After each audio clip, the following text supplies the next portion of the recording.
اسی طرح اہل حدیث حضرات یہ کہتے رہتے ہیں کہ حدیث شریف میں بکرن کا لفظ آتا ہے، اور بکرن کے معنی گائے کے آتے ہیں، بھینس کے نہیں آتے، اس لیے بھینس کی قربانی درست نہیں۔ حالانکہ بکرن کے معنی جیسے گائے کے آتے ہیں ایسے ہی بھینس کے بھی آتے ہیں، اور یہ معنی ہم نہیں بلکہ حضرت علی رضی اللہ تعالیٰ عنہ کرتے ہیں۔ لیکن جب اہل حدیث حضرات سے کہو کہ حضرت علی رضی اللہ تعالیٰ عنہ تو بکرن کے معنی بھینس سے بھی کرتے ہیں،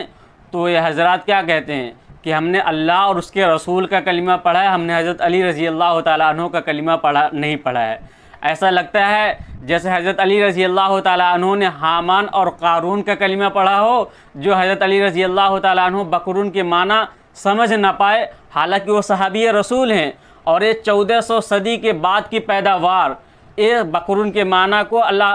حضرت علی رضی اللہ تعالیٰ عنہ سے زیادہ سمجھنے والے ہو گئے۔ اسی طرح آپ لغات کی بھی کتاب اٹھا کے دیکھ لیجئے یا فتاوی عالمگیری اٹھا کر دیکھ لیجئے، اس میں بھی لکھا ہے والجاموس نوع من البقر، کہ بھینس گائے کی ہی ایک قسم ہے۔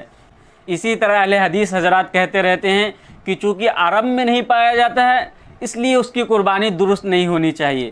تو اس بنیاد پر کہ اگر وہ عرب میں نہیں پایا جاتا ہے اس لیے اس کی قربانی درست نہ ہو، تو اسی بنیاد پر چونکہ عرب میں نہیں پایا جاتا ہے تو اس کا گوشت کھانا بھی اور اس کا دودھ پینا بھی آپ کے لیے درست نہیں ہونا چاہیے۔ یہ کیا بات ہوئی، آپ اس کا گوشت کھا رہے ہیں، اس کا دودھ پی رہے ہیں اور قربانی کہہ رہے ہیں اس کی جائز نہیں۔ اور عجیب بات ہے، ایک طرف تو کہتے ہیں بھینس کی قربانی درست نہیں، اور دوسری طرف کیا کہتے ہیں انڈے کی قربانی درست ہے۔ اب یہ سمجھ میں نہیں آتا انڈے کی قربانی کس طرح کی جائے گی، کیونکہ قربانی تو کہتے ہیں اراق الدم، خون بہانے کو، تو انڈے میں کس طرح خون بہایا جائے گا؟ اور قربانی کرنے کا ایک طریقہ ہے نا، ایک دو لوگ ہاتھ پیر پکڑ لیں اور اسی طرح چھری کو تیز چلایا جائے، اس کی گردن پہ چلایا جائے، تو اس کا کون سا حصہ گردن ہے، کون سا حصہ پیر ہے، کیونکہ اگر کسی کو پکڑنا ہوگا تو کون سا حصہ پکڑیں گے، اسی طرح کون سا حصہ گردن ہے، کسی کو چھری چلانا ہوگا تو کون سے حصے پہ